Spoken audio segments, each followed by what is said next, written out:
అమరావతి వద్ద మాజీ ఎమ్మెల్యే శంకర్రావు ఆయన అనుచరులపై టీడీపీ శ్రేణులు దాడి.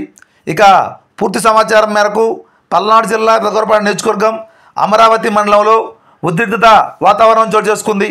వరద ముంపు ప్రాంతాల పర్యటనకు వెళ్లిన మాజీ ఎమ్మెల్యే నంబూరు శంకర్రావు ఆయన అనుచరులను రావడానికి వీల్లేదని టీడీపీ శ్రేణులు అడ్డుకున్నారు.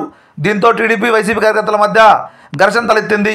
పెదకూరపాడు మండలంలోని కొన్ని ముంపు ప్రాంతాల్లో మంగళవారం మధ్యాహ్నం పండుగ సమయంలో భాగంగా పర్యటించేందుకు మాజీ ఎమ్మెల్యే వైసీపీ నేత శంకర్రావు తన అనుచరులతో కలిసి బయలుదేరారు.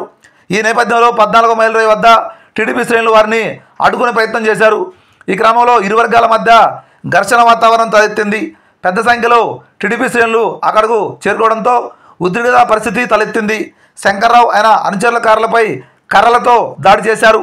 ఈ క్రమంలో పోలీసులు టీడీపీ శ్రేణులను అడ్డుకునే ప్రయత్నం చేయగా కొందరు టీడీపీ కార్యకర్తలు కార్లపైకి దూసుకెళ్లి దాడి చేశారు. పరిస్థితి ఉద్రిక్తంగా మారడంతో పోలీసులు టీడీపీ నేతలను వెనక్కి పంపించారు. టీడీపీ నేతల తీరుపై నంబూరు శంకర్రావు ఆగ్రహం వ్యక్తం చేశారు. ముంపు ప్రాంత బాధితులను పరామర్శించడం తప్ప అంటూ ప్రశ్నించారు. పోలీసుల సమక్షంలోనే మాపై దాడి చేశారు. ఇదంతా ప్లాన్ ప్రకారం చేసిన దాడి. ప్రజాస్వామ్యంలో ఇలాంటి దాడులను చేయడం దారుణమని శంకర్రావు పేర్కొన్నారు.